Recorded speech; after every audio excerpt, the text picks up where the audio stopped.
Friends subscribe कीजिए wifi study channel को और बेल आइकन को दबाइए लेटेस्ट एग्जाम वीडियो सबसे पहले देखने के लिए।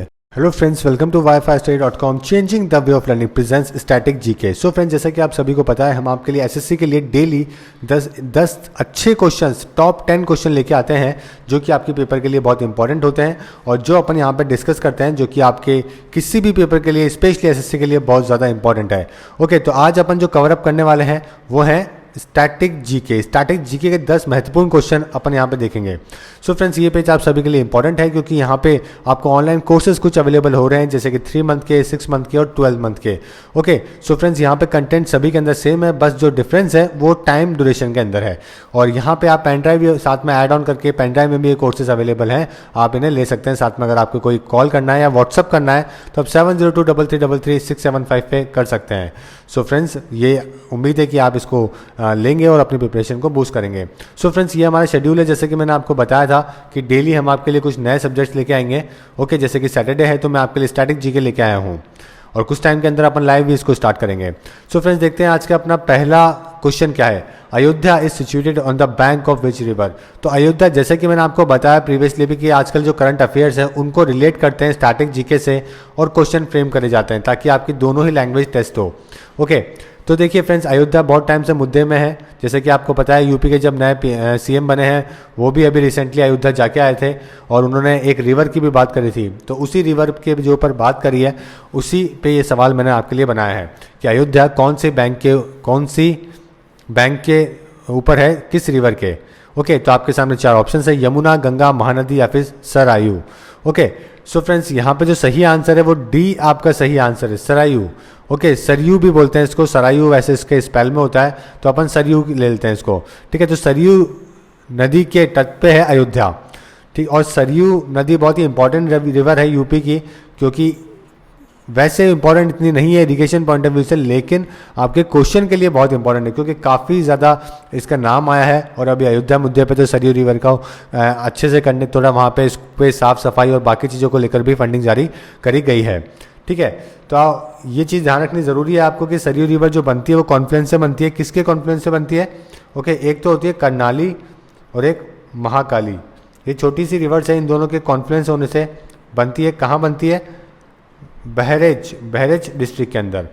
ओके, और अयोध्या तो आपको पता ही है बहुत ही ज़्यादा मुद्दे वाला एक जगह है जो कि यूपी के अंदर है। इसका दूसरा नाम आपको ध्यान रखना ज़रूरी है, अयोध्या साकेत इसका दूसरा नाम है।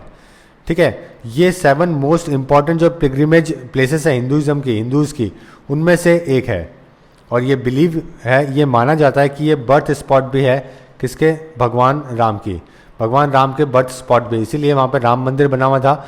बाद में वहाँ पे बाबर ने उसको तोड़ के बाबरी मस्जिद बना दी और बाद में लोगों ने जब 6 दिसंबर के दिन राइट्स हुए थे तब वहाँ पे बाबरी मस्जिद को तोड़ दिया गया, डिमोलिश कर दिया गया। उसके बाद वहाँ पे केस हुआ इलाहाबाद हाई कोर्ट के अंदर और 3 जजेस की सिटिंग बैठी और उन्होंने बताया, क्या फैसला दिया 2010 के अंदर कि 1/3 ज़मीन जो है वो राम को दी जाएगी, राम मंदिर के लिए 1/3 ओके मस्जिद के लिए दी जाएगी और 1/3 एक हिंदू ग्रुप है निर्मोही अकारा, उनको दी जाएगी ताकि एक वहाँ पे वेलफेयर का काम कर सकें। इस तरीके से उनका फैसला था। बाद में सुप्रीम कोर्ट में पहुँच गया, सुप्रीम कोर्ट में इसका फैसला आना अभी बाकी है। ठीक है, तो ये कुछ इंपॉर्टेंट चीज़ें हैं जो कि आपको ध्यान रखनी है अयोध्या या फिर सरयू से। देखते हैं next. Satnam Singh Bhamara is associated with which of the following sports. तो सतनाम सिंह कौन से स्पोर्ट्स से रिलेटेड है? ओके, यहाँ पे आपने पिक ही में देख लिया होगा इनको, तो आपको आइडिया लग गया होगा कि ये बास्केटबॉल से एसोसिएटेड है। तो सतनाम सिंह वो प्लेयर है फ्रेंड जो कि देश के पहले ऐसे प्लेयर बने हैं, ठीक है, जो कि NBA के अंदर सेलेक्ट हुए हैं। और ये एक इंडियन प्रोफेशनल बास्केटबॉल प्लेयर हैं जो कि टेक्सास लेजेंड से खेलते हैं, टेक्सास लेजेंड से। किसके लिए? NBA डेवलपमेंट लीग के लिए। और ये जैसे कि मैंने आपको बताया, ये पहले ऐसे प्लेयर बने देश के जिनको NBA में सेलेक्ट किया गया। डलास मैवरिक की टीम में इनको सेलेक्ट किया गया। 52वें ओवरऑल पिकअप थे 2015 के अंदर। इनकी हाइट बहुत ज़्यादा मुद्दे में रही है क्योंकि जब ये 14 साल के थे तब भी इनकी हाइट 7.2 थी। ओके, इस वजह से ये काफ़ी ज़्यादा न्यूज़ में रहे, मीडिया में, US के भी, और बाद में इन्हें पिक किया गया। तो आपका आंसर है बास्केटबॉल। देखते हैं third, where is the CB Patel international cricket stadium situated. तो CB Patel international cricket stadium कहाँ पे सिचुएटेड है? ये आपका सवाल है। आपके सामने 4 ऑप्शन है, उड़ीसा, गुजरात, मध्य प्रदेश और वेस्ट बंगाल। ओके, तो इसका जो सही आंसर है फ्रेंड्स वो बी इसका सही आंसर है, गुजरात सूरत के अंदर ये स्टेडियम है, CB Patel international cricket stadium. Okay, तो जैसे कि आपको पता है कि अगर आप पटेल वर्ड आपने सुना है तो मेजरली आपका आंसर की जो पॉसिबिलिटी है वो वैसे गुजरात में बन जाती है। तो इस तरीके से भी आप इसे याद रख सकते हैं। देखते हैं नेक्स्ट सवाल, Mayur Nritya is a folk dance of which state. तो मयूर नृत्य कौन से स्टेट का फोक डांस है? बहुत ही इंपॉर्टेंट सवाल है।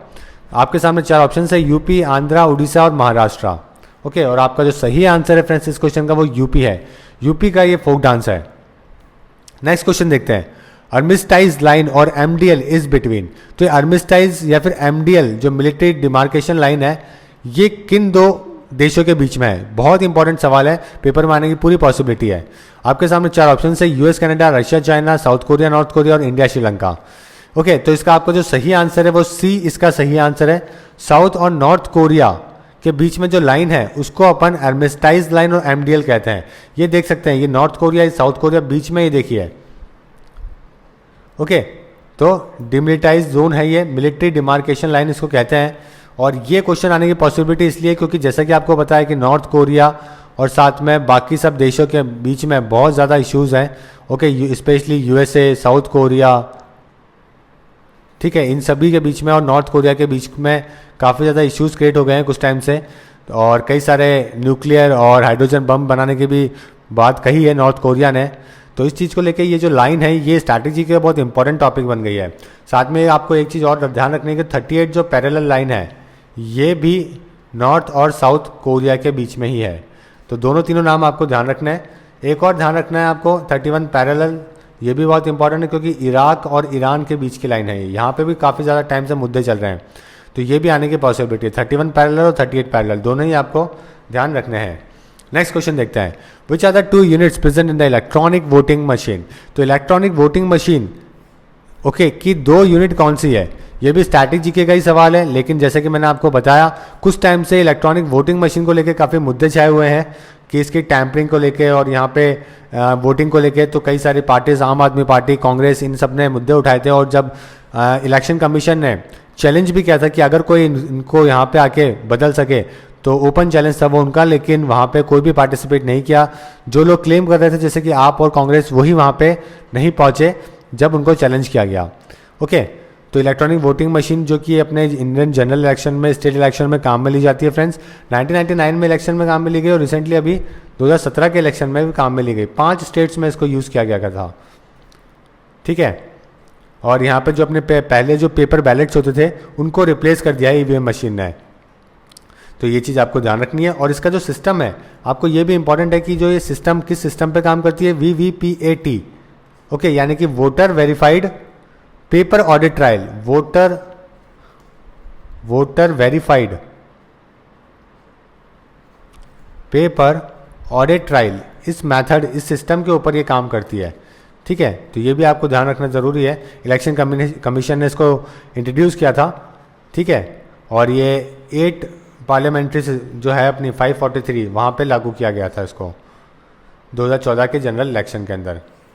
तो ये चीज़ आपको ध्यान रखनी ज़रूरी है। और पहले अगर अपने इंडियन वोटिंग मशीन की फाउंडर कौन है, अगर इन्वेंटर आपसे पूछते हैं, ये भी पूछ सकते हैं कि इन्वेंटर कौन है अपने इंडियन वोटिंग मशीन की पहली, तो 1980 के अंदर MB हनीफा, इनको माना जाता है इन्वेंटर, किसकी, इंडियन वोटिंग मशीन की, ठीक है। और एक EVM के अंदर नियर बाय 3840 वोट्स आप दे सकते हैं, 3840 वोट्स।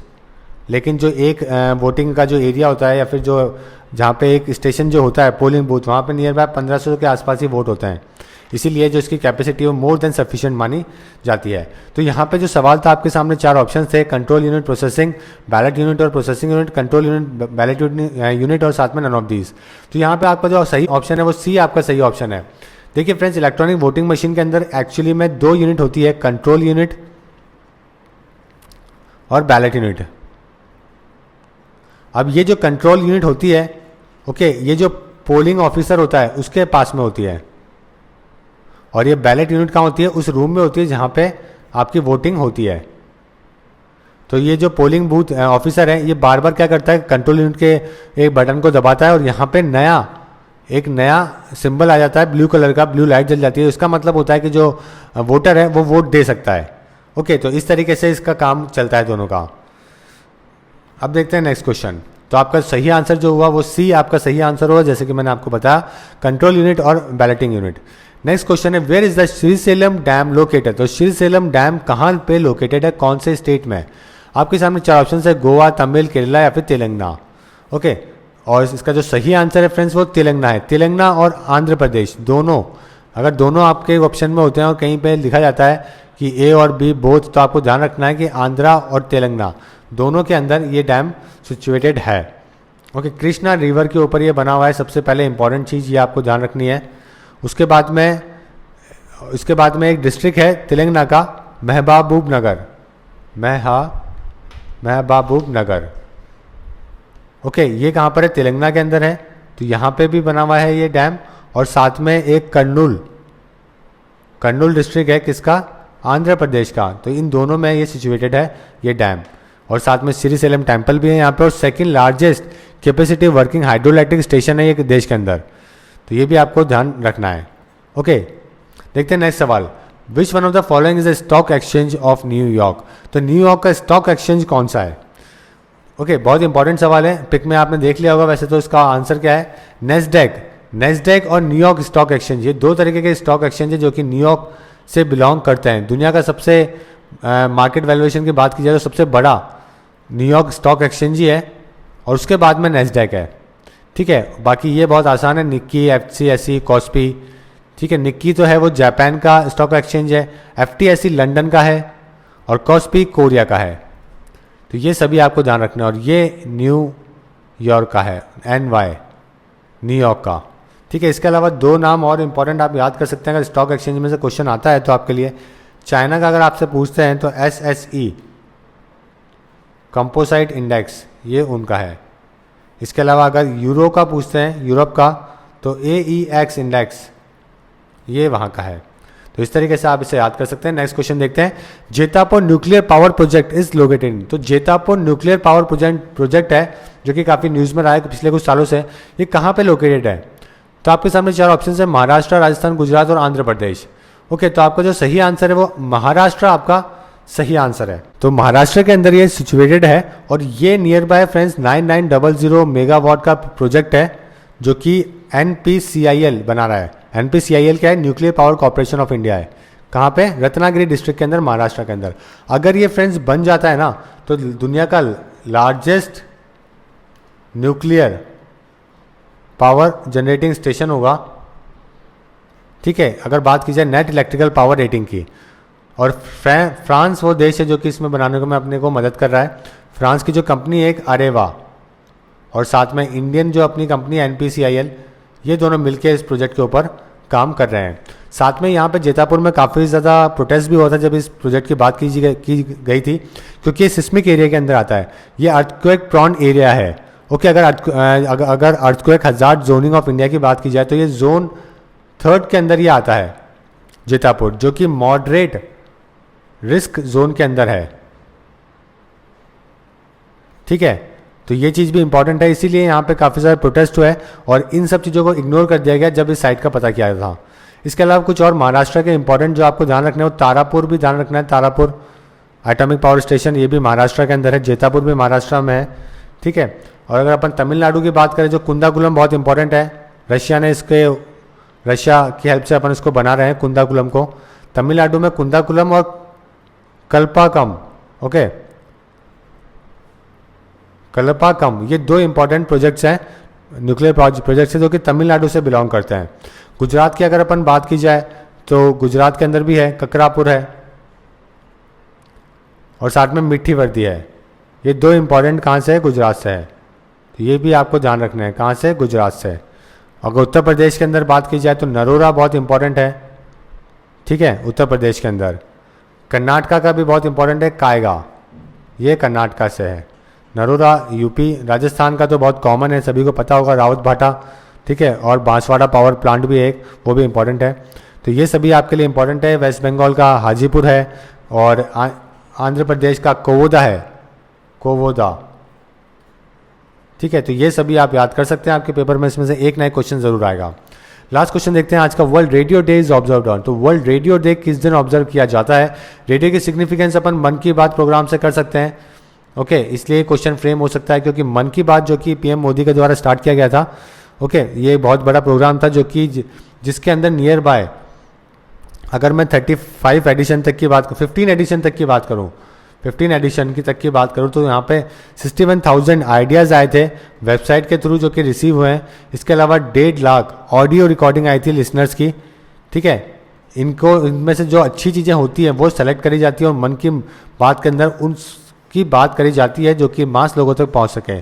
ओके, अगर एस्टिमेशन की बात की जाए फ्रेंड्स तो मन की बात प्रोग्राम चालू करने का मतलब ये है क्योंकि इंडिया का 90% टोटल पॉपुलेशन रेडियो के अंदर कवर अप होती है, इसलिए जो सबसे जो छोटी जगह है वहाँ तक भी पीएम मोदी की बात हो और पीएम मोदी वहाँ पे बात कर सके, अपने पहुँचा सकें, इसीलिए इसको स्टार्ट किया गया था। 3 अक्टूबर 2014 को इसको स्टार्ट किया गया था।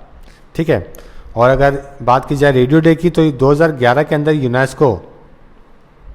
यूनेस्को की मीटिंग हुई थी, 36 जनरल असेंबली, जनरल कॉन्फ्रेंस, तो वहाँ पे स्पेन ने इसको ऑब्जर्व करने के लिए कहा था।